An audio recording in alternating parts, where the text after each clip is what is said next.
Hi welcome back to my channel. ఈరోజు కథ నీ మాయలో పడిపోతున్న 72వ భాగాన్ని వినేద్దాం. మావయ్య, మీ ప్రజ్ఞ స్వీట్ మూమెంట్స్ని మా సన్ని ఈ ట్యాబ్తో రికార్డ్ చేశాడు, ఒకసారి చూడు అని ట్యాబ్ ఓపెన్ చేసి మావయ్యకి ఇచ్చాడు విరాట్. ప్రజ్ఞ షాక్ తింది. విరాట్ ఇంత కాన్ఫిడెంట్గా చెబుతున్నాడంటే ఏదో ఉందని తన సిక్స్త్ సెన్స్ చెప్తూ ఉంది. సన్నీ ట్యాబ్లో ఏం రికార్డ్ చేశాడురా అని క్యూరియస్గా అడిగింది భానుమతి. నానమ్మ, నేను కావాలని రికార్డ్ చేయలేదు, అదే రికార్డ్ అయిపోయింది, స్వీట్ వాయిస్తో కళ్ళు తిప్పుతూ చెప్పాడు సన్నీ. చార్లెస్కి సన్నీ తెగ ముద్దొచ్చేశాడు. వెంటనే వాణ్ణి తన ఒళ్ళో కూర్చోబెట్టుకున్నాడు.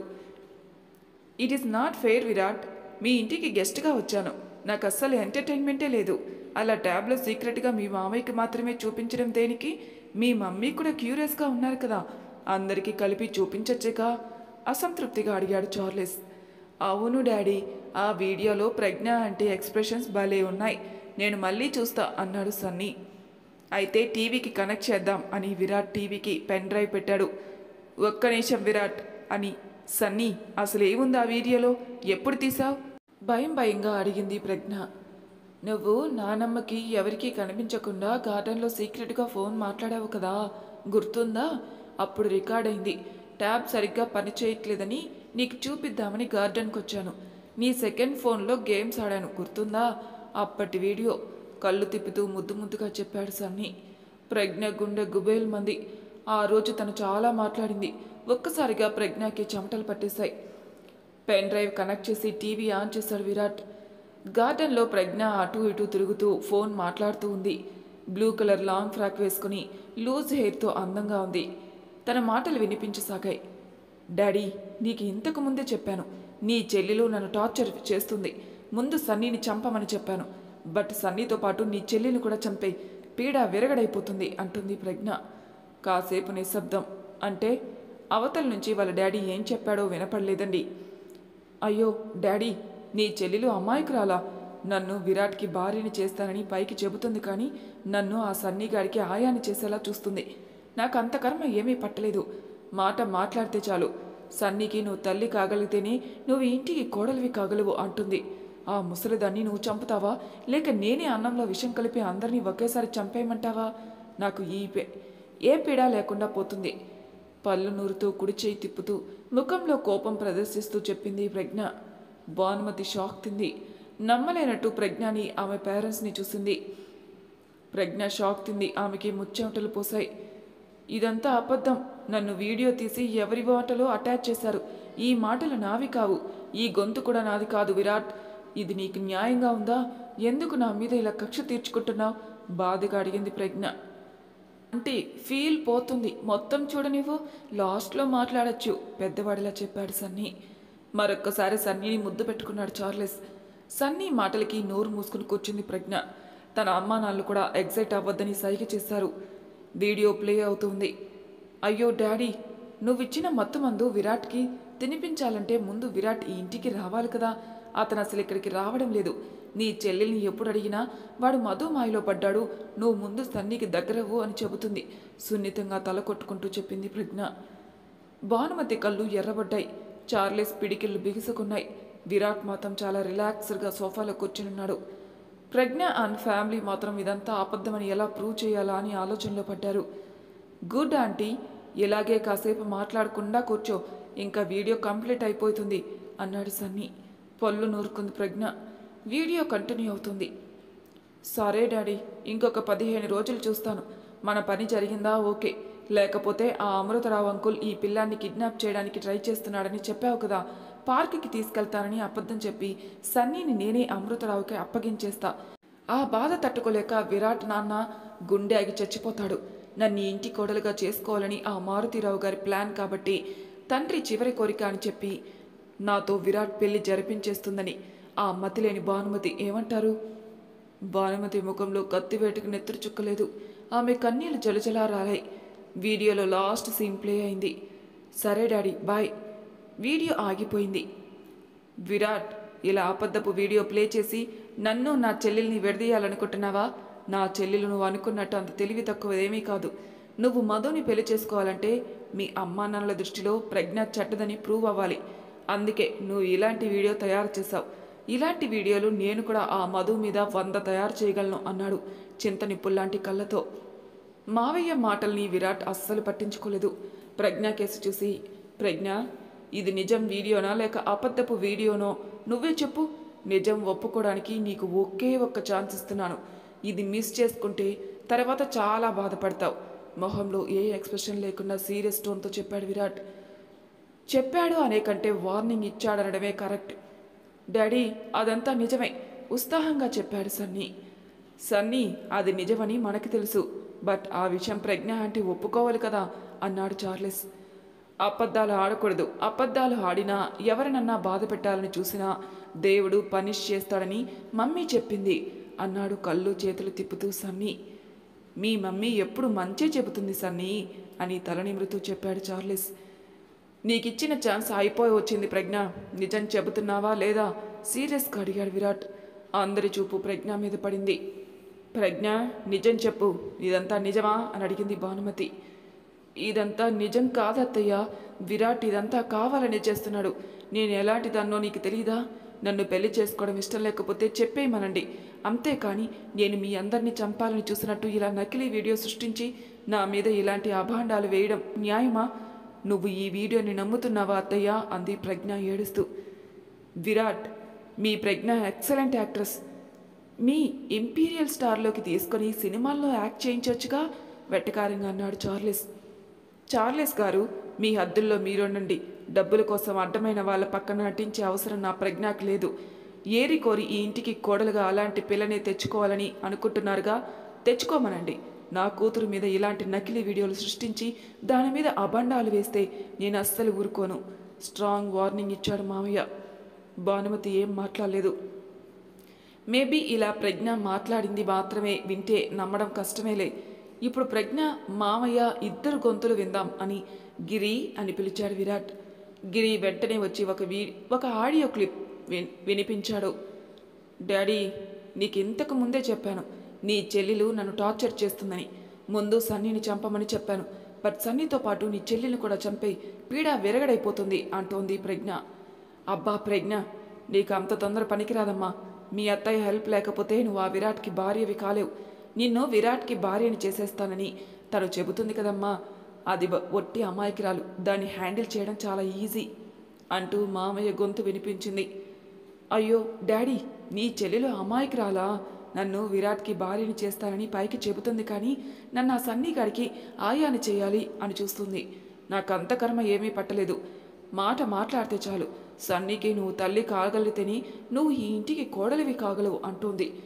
ఆ ముసలిదాన్ని నువ్వు చంపుతావా, లేక నేనే అన్నంలో విషం కలిపి అందరినీ ఒకేసారి చంపేయమంటావా? నాకు ఈ పీడ లేకుండా పోతుంది. తొందరపడకు తల్లి, వాళ్ళని చంపేంత అవసరం ఏమీ లేదు. ముందు విరాట్ నిన్ను ప్రేమించేలా చేసుకోమ్మా. నీకు ఒక ప్యాకెట్ కూడా ఇచ్చి పంపించా కదా, ఇంకా ఎందుకు వాడలేదు? ముందు ఆ పొడిని విరాట్ తినే ఫుడ్లో కలిపి అతనికి తినిపించు. నీ విరాట్కి భారీగా కావాలని నీ కల ఈజీగా నెరవేరుతుంది. తన అన్న మాటల్ని విన్న భానుమతి షాక్ తిని తన అన్న కేసు చూసింది. తన అన్న ముఖంలో టెన్షన్ కొట్టొచ్చినట్టు కనపడింది. ప్రజ్ఞ కూడా గోళ్ళు కొరికేస్తూ టెన్షన్ పడిపోతుంది పాపం. తర్వాత ప్రజ్ఞ కొంత వినిపించింది. అయ్యో డాడీ, నువ్విచ్చిన మందు విరాట్కి తినిపించాలంటే ముందు విరాట్ ఈ ఇంటికి రావాలి కదా. అతను అసలు ఇక్కడికి రావడం లేదు. నీ చెల్లెలు ఎప్పుడు నీ అడిగినా వాడు మధు మాయలో పడ్డాడు, నువ్వు ముందు సన్నీకి దగ్గరవ్వు అని చెబుతుంది. అవునమ్మా, నువ్వు కొన్నాళ్ళు వెయిట్ చేయి. ఒక్క 15 రోజులు నాకు టైం ఇవ్వు. ఏ ప్రోగ్రెస్ లేకపోతే ఆ భానుమతి మరిది అమృతరావు హెల్ప్ తీసుకొని నేను ఏదో ఒకటి చేస్తాను. ఆ సన్నీని మనం చంపక్కర్లేదు. అమృతరావు గారికి అప్పగిచ్చేస్తే అతనే చూసుకుంటాడు. అతను 5 ఏళ్ళుగా దీని గురించే కాల్చుకుని కూర్చునున్నాడు. సరే డాడీ, ఇంకొక 15 రోజులు చూస్తాను.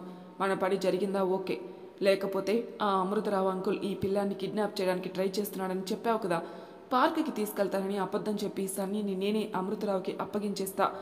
ఆ బాధ తట్టుకోలేక విరాట్ నాన్న గుండె ఆగి చచ్చిపోతాడు. నన్ను ఈ ఇంటి కొడలుగా చేసుకోవాలని ఆ మారుతిరావు గారి ప్లాన్ కాబట్టి తండ్రి చివరి కోరిక అని చెప్పి నాతో విరాట్ పెళ్లి జరిపించేస్తుంది ఆ మతిలేని భానుమతి. ఏమంటారు? చూద్దాంలేమ్మా. అమృతరావు విరాట్ ప్లేస్లో తను సీఈఓ అవ్వాలని ఆశపడుతున్నాడు. అలా జరిగితే నష్టపోయేది నువ్వే. అందుకే వాడికి హెల్ప్ చేయడం నాకు ఇష్టం లేదు. అయినా నువ్వు వరి అవ్వకు. నీ పెళ్లి విరాట్తో నేను జరిపిస్తాను. ఈలోపు నువ్వు భానుమతికి సన్నీకి దగ్గరవడానికి ట్రై చేయి. తొందరపడి పిచ్చి పనులు ఏవీ చేయకు. నీ పెళ్లి విరాట్తో అయిన వెంటనే ఆ సన్నీ పీడ నీకు వదిలేలా నేను చేస్తాను. నాపై నమ్మకం ఉంచు, సరేనా? సరే డాడీ, బాయ్. సంభాషణ ముగిసింది. చోద్యం ఏమిటంటే అందరితో పాటే వింటూ దాన్ని ఆపమని చెప్పడం మర్చిపోయారు ప్రజ్ఞ అండ్ ఫ్యామిలీ. ఆడియో పూర్తయ్యాక ప్రజ్ఞ పేరెంట్స్ సెన్స్లోకి వచ్చారు. భానుమతి శరీరం మాత్రం షాక్తో కంపించిపోతుంది. విరాట్, ఇదంతా అబద్ధం. నువ్వు ఇంతలా దిగజారుతావని నేను అస్సలు అనుకోలేదు అన్నాడు ప్రజ్ఞ తండ్రి కోపంగా. గిరి, మనకి ఈ వీడియో క్లిప్ ఆడియో క్లిప్ ఎలా వచ్చాయో మా అమ్మకు చెప్పు అన్నాడు విరాట్ సీరియస్గా. నేను చెప్పనా అని ముద్దుగా అడిగాడు సన్నీ. వద్దులే సన్నీ, గిరి అంకుల్ చెప్తాడు ప్రేమగా చెప్పాడు విరాట్. సరేనని తలూపి బుద్ధిగా కూర్చున్నాడు సన్నీ. గిరి భానుమతికి ఎక్స్ప్లెయిన్ చేయసాగాడు. అమ్మగారు, సన్నీ బాబు మొన్న మధ్య తన ట్యాబ్ని నాకిచ్చి సరిగ్గా పనిచేయటం లేదని చూడమని చెప్పారు. నేను ఛార్జింగ్ పెట్టి చూస్తూ ఉంటే అందులో ప్రజ్ఞమ్మ ఫోన్ మాట్లాడిన వీడియో కనిపించింది. నేను వెంటనే విరాట్ బాబుకి ఫోన్ చేసి విషయం చెప్పాను. విరాట్ బాబు ప్రజ్ఞమ్మ ఫోన్ తీసుకుని అందులో సేవ్ అయిన కాల్ రికార్డింగ్స్ అన్నీ వేరే ఫోన్కి ట్రాన్స్ఫర్ చేయమని చెప్పారు. ఆ రోజు రాత్రి సన్నీబాబు ప్రజ్ఞమ్మ రూమ్లోకి వెళ్ళి ఆవిడ మొబైల్తో ఆడుకుంటానని మారం చేశాడు. కాదనలేక ప్రజ్ఞమ్మ ఇచ్చింది. ప్రజ్ఞమ్మ ఏమరపాటుగా ఉన్నప్పుడు గేమ్ ఓడిపోయినట్టు నటించి సన్నీబాబు కిటికీలో నుంచి ఆవిడ ఫోన్ని కోపంతో బయటికి విసిరేశాడు. నేను ప్రజ్ఞమ్మ వాడే ఫోన్ లాంటిదే మరొక ఫోన్ని తీసుకొచ్చి ప్రజ్ఞమ్మకి ఇచ్చాను. అది తన ఫోన్ అనుకుంది ప్రజ్ఞమ్మ. కానీ నేను మార్చిన ఫోన్ ఆన్ అవ్వలేదు. తన ఫోన్ పాడైందనుకుని ప్రజ్ఞమ్మ దాన్ని బాగు చేయించుకోవాలని అనుకుంది. ఆ రోజు రాత్రి ప్రజ్ఞమ్మ ఫోన్లో ఉన్న కాల్ రికార్డింగ్స్ అన్నీ విరాట్ బాబుకి పంపించేశాను. మార్నింగ్ ప్రజ్ఞమ్మ బాత్రూంలో ఉన్న టైంలో మళ్ళీ ఫోన్లు 2 మార్చేశాం. అందుకే మేము ఏం చేశామో ప్రజ్ఞమ్మ కనిపెట్టలేకపోయింది. ఒక్కసారిగా ప్రజ్ఞ నిశ్చేష్టురాలైంది. ఆమె తల్లిదండ్రుల ముఖాలు కూడా మాడిపోయాయి. దీన్ని ఎలా కవర్ చేసుకోవాలో అర్థం కాలేదు వాళ్ళకి. నీకిదంతా తెలిసి ఎందుకు దాచిపెట్టా విరాట్? ముందే చెప్పుంటే దాన్ని ఎప్పుడో ఇంట్లో నుంచి గెంటేసేదాన్ని కదా కోపంగా ప్రశ్నించింది భానుమతి. అమ్మా, నీకు మామయ్య అంటే ఎంత ఇష్టమో నాకు తెలుసు. వీళ్ళు ఇలాంటి నీచమైన కుట్రలు చేశారంటే నువ్వు బాధపడతావు. అందుకే చెప్పదలుచుకోలేదు. బట్ ఈరోజు చెప్పక తప్పలేదు అన్నాడు విరాట్ అసహనంగా. అది కోపంలో ఏ విషయమో అన్నంలో కలిపేస్తే ఎంత అనర్థం జరిగేదో తెలుసా? కోపంగా అరిచింది భానుమతి. ఆ క్షణం నుంచి ప్రజ్ఞమ్మ ప్రతి కదలికని నేను కనిపెడుతూనే ఉన్నానమ్మా. మా చూపుల్ని తప్పించుకుని ప్రజ్ఞమ్మ ఏదన్నా అఘాయితం చేయడం అసాధ్యం అన్నాడు గిరి. అవునమ్మా, గిరి ఉన్నాడు కాబట్టే నేను ధైర్యంగా ఉండగలిగాను అన్నాడు విరాట్. చాలే ఆపు విరాట్, నువ్వేదో మహానుభావుడైనట్టు ఊరికే బిల్డప్ ఇవ్వకు. అదంతా అబద్ధం, నువ్వు కావాలని క్రియేట్ చేసింది. నేను అస్సలు దీనికి ఒప్పుకోను. మీ మీద పరువు నష్టం దావా వేస్తాను. మిమ్మల్ని మీడియాకి లాగుతాను అన్నాడు అరుస్తూ మావయ్య. తప్పకుండా మావయ్య, ఆల్రెడీ మీడియాకి పోలీసులకి ఇన్ఫర్మేషన్ వెళ్ళింది. వాళ్ళు ఆన్ ది వేలో ఉన్నారు అంటూ వినోద్ బయట నుండి లోపలికొచ్చాడు. పని మనిషికి పుట్టిన కుక్కవి, నువ్వు మావయ్య అని పిలవకు అన్నాడు మావయ్య ఆవేశంగా వినోద్ని. అన్నయ్య, నోరు ముయ్, వినోద్ నా కొడుకు. వాడిని పల్లెత్తు మాటన్నా నీ నాలుక చీరేస్తాను అంది భద్రకాళి అవతారం ఎత్తిన భానుమతి. అత్తయ్య ప్లీజ్, డాడీ ఏదో కోపంలో ఉన్నారు. ఎంతన్నా నీ తోడబుట్టిన అన్నయ్య, అలా మాట్లాడుకు. మా డాడీ చెప్పింది కూడా నిజమే కదా అంది ప్రజ్ఞ. పని మనిషి కూడా మనిషి, వాడేం జంతువుకి పుట్టలేదు. నా తమ్ముని ఇలా అవమానించిన వాళ్ళని నేను అస్సలు క్షమించను అన్నాడు విరాట్ తన తమ్ముడి భుజం మీద చెయ్యి వేస్తూ. చార్లెస్ విరాట్ కేసి అబ్బురంగా చూశాడు. నువ్వు మమ్మల్ని అనడం కాదు, నీ తమ్ముడి గురించిన నిజం ఆ మధుకి చెప్పు. తన రియాక్షన్ ఏమిటో అప్పుడు తెలుస్తుంది. ఈ ఇంట్లో పుట్టని వినోద్కి కూడా ఆస్తిని పంచడానికి ఒప్పుకుంటుందేమో చూడు ముందు అన్నాడు మామయ్య వెటకారంగా. మావయ్య, నేనెవరికి పుట్టానో మా వదినికి ఆల్రెడీ తెలుసు. నేనే చెప్పాను. విషయం తెలిసిన తర్వాత కూడా మా వదిన నన్ను అభిమానించే విధానంలో 1% కూడా తేడా చూపించలేదు. పైపెచ్చు తన అక్కని నా భారీగా చెయ్యాలనుకుంటుంది మా వదిన. తన కాలి గోటికి కూడా సరిపోదు మీ అమ్మాయి. మా అన్నయ్యకి ఉన్న గొప్ప మనసుకి ఇలాంటి సంకుచిత స్వభావం ఉన్న ప్రజ్ఞ అస్సలంటే అస్సలు పనికిరాదు. మా మధు వదిన మా డాడీ ప్రాణం కాపాడిన దేవత. నీ ప్రజ్ఞ ఇంట్లో వాళ్ళ ప్రాణం తీయాలనుకునే రాక్షసి. ప్రజ్ఞ లాంటి అమ్మాయిని కన్నెత్తి కూడా చూడడు మా అన్నయ్య. వినోద్ గురించి తప్పుగా మాట్లాడే ముందు మీరు గొప్ప ఫ్యామిలీలో పుట్టి ఏం పీకారో, ఎలాంటి నీచమైన పనులు చేశారో చూసుకోండి కోపంగా అన్నాడు చార్లెస్.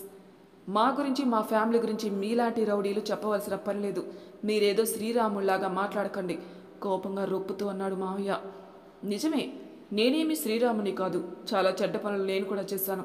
కానీ ఎవరిని నమ్మించి మోసం చేయలేదు, ఎవరిని వెన్నుపోటు పడలేదు, కూల్గా చెప్పాడు చార్లెస్.